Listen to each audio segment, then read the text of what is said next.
নমস্কাৰ বন্ধু বান্ধৱীসকল, আজি আমি শিকিবলৈ বিচাৰিছোঁ মাইক্ৰ'ছফ্ট এক্সেলৰ VLOOKUP নামৰ ফৰ্মুলাটো।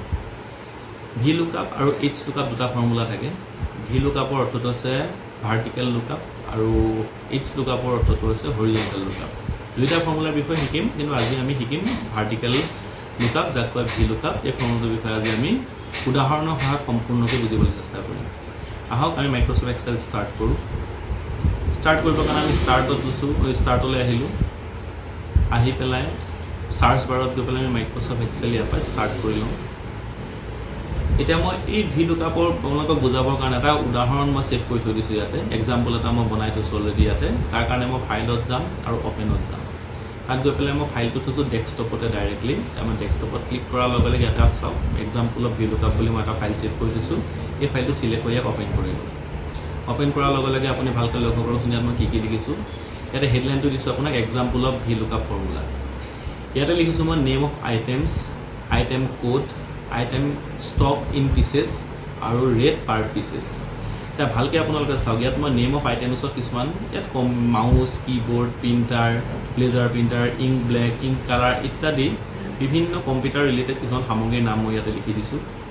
সেই সামগ্ৰীখিনি এটা আইটেম কোড দিছোঁ, এনেই এটা আনুমানিক দিছোঁ বুজিবৰ কাৰণে আপোনালোকে, যে এইখিনি মই এটা এনেই কোড এটা মই চবৰে লিখি দিছোঁ কোডবিলাকৰ বিষয়ে। দোকানখনত বা ষ্টকত কিমান পিচ আইটেম ষ্টক আছে সেই ষ্টকটো বুজাবৰ কাৰণে মই ইয়াতে লিখি দিছোঁ যে মাউচ আছে 95 পিচ, কীবৰ্ড আছে 75 পিচ। তেনেকৈ মই কিছুমান ষ্টকৰ কাৰণে এটা কলাম ইয়াতে বনাইছোঁ। আৰু ৰেট পাৰ পিচ, প্ৰতি পিচৰ দাম কিমান মই 4 নম্বৰ কলাম, অৰ্থাৎ 1, 2, 3, 4 এই 4 নম্বৰ কলামত মই ৰেটটো লিখি দিছোঁ। এতিয়া আপোনালোকে এইফালে মই এটা উদাহৰণ ইয়াতে বনাই থৈ দিছোঁ, চাওক যে নেম অফ আইটেমছ আৰু ৰেট। যদি মই নেম অফ আইটেমছত ৰেম লিখা হৈ আছে, ৰেমৰ দাম আছে 1550। ইয়াতে আপোনালোকে চাওক ৰেম ক'ত আছে, ৰেম আপোনালোকে চাওকচোন ক'ত আছে, এইটো ৰেম চাওক। এই ৰেমৰ দাম লিখা আছে এইফালে 1550 টকা। এইটো চাওক 1550 টকা। এই ৰেমটোৰ জেগাত যদি মই যিকোনো এটা আইটেমৰ নাম লিখোঁ বোলে, মই ইয়াতে লিখিলোঁ, চাওক ইয়াতে ৱাইফাই বুলি লিখিছোঁ মই এতিয়া সদ্যহতে। ৱাইফাইটো লিখি পেলাই মই টেপ মাৰি দিয়াৰ লগে লগে দেখিছোঁ ৱাইফাই দামটো আহি গৈছে 480। ইয়াত আপুনি যদি বিচাৰি চাই ইয়াতো আপুনি দেখা পাব ৱাইফাই দাম, এইটো চাওক ৱাইফাই ৰেটটো আছে 480। ইয়াত যিকোনো আইটেম, এই লিষ্টখনত থকা যিকোনো এটা আইটেমৰ নাম লিখিছোঁ মই UPS টেপ, UPSৰ ৰেট আহি গৈছে আপোনাৰ চাওক, এইটো 2250 টকা UPSৰ ৰেট আহি গৈছে। তাৰপিছত লিখি দিছোঁ মই এতিয়া কোৱান্টিটিটো আপুনি চাওকচোন, ইয়াত কোৱান্টিটি 1 আছে কাৰণে এইটো আপোনাৰ 2250 ইয়াত লিখা হৈ আছে। মই যদি কোৱান্টিটিৰ জেগাত 3 লিখি দিওঁ তেতিয়া 3 পিচৰ নাম আহি যাব আপুনি চাওকচোন কিমান 6750। মই যদি ইয়াতে লিখি দিওঁ 10 পিচৰ নাম আহি যাব কিমান চাওক 22500 টকা। গতিকে এই ফৰ্মুলাটো ইয়াত কিয় আহি আছে নিজে যে ইয়াত নামটো আইটেমটোৰ নাম বোলে MOUS, মাউচ লিখি দিয়াৰ লগে লগে আপুনি চাওক 350 টকা আহি গ'ল, মাউচৰ দাম এইটো আহি গ'ল 350 টকা। ইয়াত এটা ফৰ্মুলা ইউজ কৰা হৈ আছে, সেই ফৰ্মুলাটোকে কয় VLOOKUP। এই VLOOKUP ফৰ্মুলাটো ইউজ হয় জেনেৰেলি কিহত, যে ডাটা ছামাৰাইজ কৰিবৰ কাৰণে। ডাটা ছামাৰাইজ মানে কি বস্তু, ধৰি লওক আপোনাৰ এই লিষ্টখন, এইখন এখন বৰ ডাঙৰ লিষ্ট মই বনোৱা নাই, উদাহৰণৰ কাৰণে মই সৰুকৈ বনাইছোঁ। ইয়াত মাত্ৰ 22টা আইটেমৰ নাম লিখি থৈছোঁ মই। এতিয়া চাওক 5ৰ পৰা 27লৈকে, অৰ্থাৎ 22টা আইটেমৰ নাম আছে। ইয়াৰ পৰা আপুনি কিবা এটা আইটেমৰ দাম চাবলগীয়া হ'লে তৎক্ষণাত ইয়াৰ পৰা বিচাৰি পেলাই চাব পাৰিব। কিন্তু লিষ্টখন যেতিয়া ডাঙৰ হ'ব, ডাঙৰ মলবিলাকতে হওক বা ডাঙৰ ষ্ট'ৰবিলাকত হওক, বহুত শ হাজাৰ লাখ আইটেমো থাকিব পাৰে। সেই ডাঙৰ লিষ্টখনৰ পৰা যদি পাৰ্টিকুলাৰ এটা আইটেমৰ ৰেট উলিয়াবলগীয়া হয় বা ষ্টকটো চাবলগীয়া হয় বা আইটেম কোডটো চাবলগীয়া হয়, তেতিয়াহ'লে আমি চাবলৈ অলপ সময় লাগি যাব বা অলপ অসুবিধা হ'ব চাবলৈ। তেনেকুৱা ক্ষেত্ৰত আমি এই VLOOKUP ফৰ্মুলা ইউজ কৰি পেলাই আমি ডাটা আইটেমটোৰ ৰেটটো ভালকৈ চাব পাৰিম। তে আহক আমি আজি ফৰ্মুলাটোৰ বিষয়ে ভালকৈ বুজিম যে ক'ত কি লিখিব লাগে আৰু কেনেকৈ ফৰ্মুলাটো এপ্লাই কৰিব লাগে। এতিয়া আমি প্ৰথমতে চাওক, ইয়াত যে মই মাউচ লিখিছোঁ আৰু ইয়াত ৰেটটো আহিছে, ৰেটত যদি মই মাউচটো ক্লিক কৰি চাওঁ তেতিয়া দেখা পাওঁ এই ফৰ্মুলা বাৰডাল, মই অকণমান চাওকচোন ইয়াতে নাম কৰি দিছোঁ। ফৰ্মুলা বাৰডালত আপোনাৰ এই ফৰ্মুলাটোৰ বিষয়ে লিখা হৈ আছে। কি লিখা আছে, ইকুৱেল VLOOKUP ব্ৰেকেট H5। H5টো আপোনাৰ কি বুজাইছে লক্ষ্য কৰকচোন। H5 হৈছে H আৰু ইয়াৰ এইটো হৈছে 5, ৰ' নাম্বাৰ 5। এই H5 চেলটো হৈছে এই মাউচ নামৰ চেলটো, মাউচ লিখা চেলটো হৈছে H5 চেল। গতিকে মাউচ যিটো আমি লিখিছোঁ তাৰ চেল নেমটো আহিছে এই জেগাখনত। তাৰপিছত এটা আছে কমা আছে, চাওক আপোনালোকে এইটো কমা আছে। তাৰপিছত আছে B5:E27। B5 বুজাইছে এইটো চাওক ঘৰ, B5 মাউচ আছে য'ত আৰু E27 আপুনি চাওকচোন ইয়াতে আছে E27 মানে আমি গোটেই লিষ্টখন আপুনি সিলেক্ট কৰি দিলেই হ'ব আমি ফৰ্মুলাটো লিখিবলৈ গ'লে আপোনালোকে বুজি পাব যে B5 E27 আপোনাৰ গোটেই টেবুলখন আমি সিলেক্ট কৰাটো বুজাইছে নেক্সট লিখা আছে চাওক আপুনি ইয়াতে কমা এটা দিয়াৰ পিছত লিখা আছে 4 টো হৈছে কলাম ইনডেক্স নাম্বাৰ বুলি কয় অৰ্থাৎ আমাৰ এই যিখন VLOOKUP মই চেম্পলৰ কাৰণে এটা টেবুলখন যে বনাইছো এই টেবুলখনত আপোনাৰ কেইটা কলাম আছে লক্ষ্য কৰকচোন ইয়াতে এটা কলাম আছে দুটা কলাম আছে তিনিটা কলাম আছে চাৰিটা কলাম আছে তে আপুনি এই চাৰিটা কলামৰ পৰা এক নম্বৰ কলামটো বাদেই দিয়ক কাৰণ আপুনি এক নম্বৰ কলামত আইটেমটো নাম ইয়াতে লিখিব বাকি এই তিনিটা কলামৰ পৰা কোনটো কলামৰ ডিটেইলছটো আপুনি চাব বিচাৰিছে আপুনি আইটেমটোৰ আইটেম কোড চাব বিচাৰিছে নে আইটেমটোৰ ষ্টক চাব বিচাৰিছে নে আইটেমটোৰ ৰেট চাব বিচাৰিছে যদি আপুনি ৰেট চাব বিচাৰিছে তেতিয়াহ'লে সেই কলামটো আছে 4 নম্বৰত অৰ্থাৎ 1 2 3 4 অৰ্থাৎ এটা কলাম দুটা কলাম তিনিটা কলাম চাৰিটা কলাম সেইকাৰণে আপুনি চাওক ইয়াতে কলাম ইনডেক্স নাম্বাৰটো ইয়াতে 4 লিখা হৈ আছে যদি কিবা কাৰণত আপোনাৰ ৰেটটো 5 নম্বৰ কলামত থাকে 6 নম্বৰ কলামত থাকে মাজত যদি আৰু বেলেগ কিবা কলাম থাকে তেতিয়াহ'লে আপুনি সেই অনুসৰি তাৰ কলামৰ নাম্বাৰটো আপুনি দিব লাগিব নেক্সট কমা দিয়াৰ পিছত লিখা আছে 0 এটা একচুৱেলি 0 টো ফৰ্মুলাটো এটা অংশই 0 টো ব্যৱহাৰ কৰে ট্ৰু অৰ ফলছৰ কাৰণে 0 টো দিয়া মানে যিটো ভ্যালু যদি আমাৰ ফৰ্মুলাটো লিখোতে কিবা ভুল হয় তেতিয়াহ'লে নট এপ্লিকেবল বুলি আহি যাব আৰু যদি শুদ্ধ হয় তেতিয়াহে আমাৰ ৰিজাল্টটো শুদ্ধকে দিব গতিকে 0 টো ফৰ্মুলাটো এটা অংশ গতিকে এইটো হৈছে ফৰ্মুলা আপোনাৰ VLOOKUPৰ আহক এটা আমি ফৰ্মুলাটো নিজে এপাক মাৰি পেলাই চাওঁ মই গোটেইখিনি এটা কাটি দিম ইয়াৰ পৰা চাওক মই গোটেইখিনি ইয়াৰ পৰা কাটি দিলোঁ এতিয়া ইয়াতে মই লিখি দিছোঁ name of items rate quantity আৰু এমাউণ্ট তে এই নেম অফ আইটেমছৰ জেগাত আপুনি এই লিষ্টখনত থকা যিকোনো এটা আইটেমৰ নাম লিখি লওক যিকোনো এই লিষ্টখনত থকা যিকোনো এটা আইটেম মই এটা চাওকচোন এটা SMPS আছে ৰেট 650 গতিকে ইয়াতে আমি SMPS বুলি লিখিম SMPS বুলি লিখিলোঁ এতিয়া আহোঁ আমি আমাৰ ফৰ্মুলা এপ্লাই কৰা চেলটোলৈ আমি ফৰ্মুলাটো এপ্লাই কৰিবৰ কাৰণে এটা মাউচটো ক্লিক কৰি ল'ম আৰু আমি লিখিব লাগিব ইয়াতে ইকুৱেল VLOOK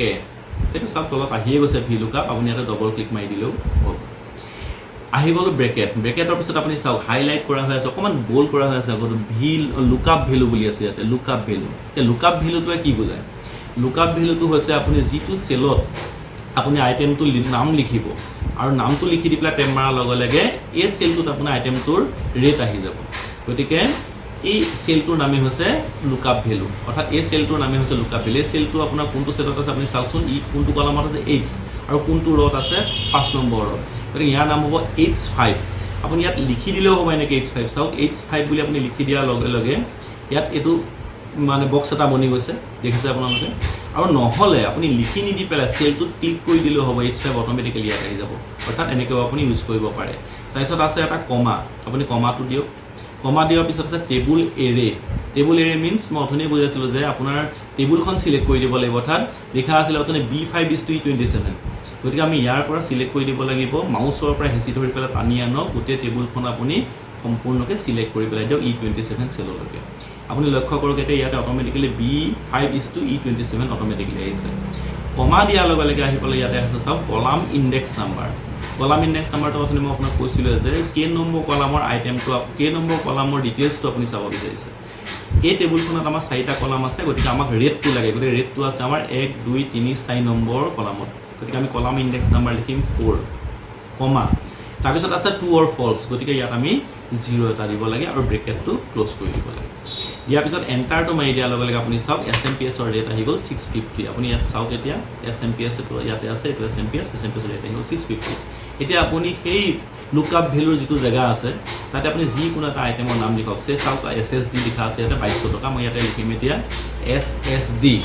অটোমেটিক্যালি আহিব 2200 টকা ইয়াতে ৰেট আহি যাব এটো হৈছে VLOOKUP ফৰ্মুলাৰ নিয়ম চাওক ফৰ্মুলাটো আমি আকৌ এবাৰ প্ৰথমৰ পৰা ইউজ কৰিছোঁ মই ৰেটটো কাটি দিছোঁ ইয়াত মই লিখিছোঁ এতিয়া SSD লিখি পেলাই ইকুৱেল চিন দিছোঁ মই VLOOK লিখাৰ লগে লগে তলত আহিব আপোনালোকে চাব ইয়াতে ডবল ক্লিক মাৰি দিব তাৰপিছত আহিব লুকআপ ভ্যালুটো আপুনি এটা বুজি পাইছে নিশ্চয় চাগে এটা লুকআপ ভ্যালু হ'ব আমাৰ এইটো ছিল য'ত আমি SSD লিখি দিছোঁ গতিকে H5 H আৰু এইটো হৈছে 5 আমি এটা ক্লিক কৰি দিম H5 আহি গ'ল কমা তাৰপিছত আহি গ'ল টেবুল এৰে মিন্স কি আছিলে আপোনাৰ যে আপোনাৰ টেবুলখন আপুনি সিলেক্ট কৰি দিয়ক একে শেষৰ সেলটোলৈকে টেবুলখন সিলেক্ট কৰক কমা দিয়ক কমা দিয়াৰ পিছত আহিব কলাম ইনডেক্স নাম্বাৰ অপশ্যন আমি 4 দিছিলোঁ 4 কিহৰ কাৰণে দিছিলোঁ কাৰণ আমি ৰেটটো চাব বিচাৰিছোঁ কাৰণ কি 4 নম্বৰ কলামত আছিলে কিন্তু আপুনি লক্ষ্য কৰকচোন ইয়াতে যে আছে আপোনাৰ আইটেম ষ্টক তে আমি ভাবিছোঁ যে কিবা কাৰণত যদি মই চাব বিচাৰোঁ যে মই আইটেমটো ষ্টকটোহে চাব লাগে তে কলাম ইণ্ডেক্স নাম্বাৰটো আমি ইয়াত 3 নম্বৰ কলামত আছে 1 2 3 অথবা 1 2 3 আমি 3 ইয়াত 3 বুলি লিখি দিলোঁ সৰি ইয়াত আমি লিখি দিম 3 কলাম ইণ্ডেক্স নাম্বাৰ আহিব 3 কাৰণ আমি এবাৰ ষ্টকটো চাব বিচাৰিছোঁ ইয়াৰ পৰা আমি ষ্টকটো চাব বিচাৰিছোঁ গতিকে কমা এটা দি পেলাই লাষ্ট আছিলে 0 এডজেক্ট ভেলু ব্ৰেকেটটো ক্লোজ এটা এণ্টাৰ মাৰি পেলাই চাওক আপুনি SSD আমাৰ ষ্টক কিমান আছে আহি গৈছে 60 পিচ আপুনি ভালকৈ লক্ষ্য কৰকচোন ষ্টক আছে এইটো চাওক 60 পিচ এইটো চাওক 60 পিচ যদি আপুনি চাব যে আইটেমটো কোড তেতিয়াহ'লে আপুনি ফৰ্মুলাটোত আকৌ চেঞ্জ কৰি দিব লাগিব আৰু চেঞ্জ কৰিবৰ কাৰণে আপুনি ডাইৰেক্টলি ফৰ্মুলা বাৰত গৈ পেলাই এইটো 3 লিখা আছে তাৰ পিছফালে মাউচ ক্লিক কৰি পেলাই 3 কাটক আৰু 2 লিখক লিখি পেলাই এণ্টাৰ মাৰি পেলাই চাওক আইটেমৰ SSD আইটেমৰ কোডটো আহি গৈছে 414566 14566 ইয়াত আপুনি এতিয়া SSD জেগা লিখকচোন কিবা PRINTR প্ৰিণ্টাৰ লিখিলোঁ মই প্ৰিণ্টাৰটো ইয়াতে আছে প্ৰিণ্টাৰৰ কোড কিমান আছে চাওক 3456 এণ্টাৰ 3456 গতিকে আমি আকৌ উভতি যাওঁ এতিয়া আগৰ জেগালৈ যে মই 4 নম্বৰ কলামৰ মোৰ ৰেটটো লাগে গতিকে আকৌ মই 4 লিখি পেলাই এণ্টাৰ মাৰিলোঁ প্ৰিণ্টাৰৰ ৰেট আহি গ'ল 13500 টকা এতিয়া আহোঁ আপোনাৰ এমাউণ্টটো আপুনি অট'মেটিকেলি কেনেকৈ উলিয়াব এমাউণ্টটো আমি কেনেকৈ উলিয়াওঁ কিবা এটা আইটেমৰ এটাৰ দাম কিমান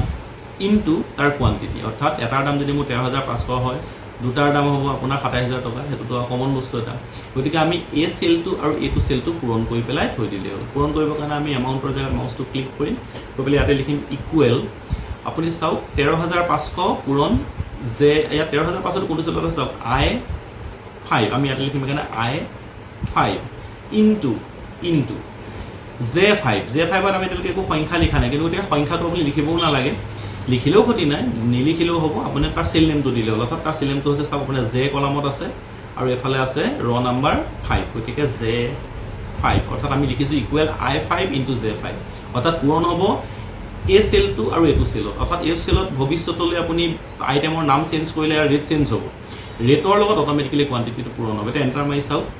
আহিছে 0 এতিয়া আমি কোৱান্টিটি ইয়াত যিমানে লিখোঁ বোলে মোক লাগে 2 পিচ তেতিয়াহ'লে আহি যাব অট'মেটিকেলি 27000 মোক লাগে 5 পিচ অট'মেটিকেলি আহিব 67500 তো অট'মেটিকেলি ইয়াতে আহি থাকিব গতিকে এইটোৱে হৈছে VLOOKUP ফৰ্মুলাৰ নিয়ম আপুনি এই পদ্ধতিটোত আপুনি ব্যৱহাৰ কৰিব ভালকৈ মাৰি চাব চালে নিশ্চয় আপুনি আপোনাৰ কামত আহিব ফৰ্মুলাটো গতিকে আজিলৈ ইমানেই আশা কৰিছোঁ আপোনালোকে বুজি পাইছে নিশ্চয় কিবা অসুবিধা হ'লে আকৌ ভিডিঅ'টো ৰিপিট কৰি পেলাই এবাৰ চাব নিশ্চয় বুজি পাব একেবাৰে সহজ সৰল ভাষাত মই আপোনালোকক বুজাইছোঁ গতিকে আশা কৰোঁ আপোনালোকৰ কামত আহিব হ'ব নমস্কাৰ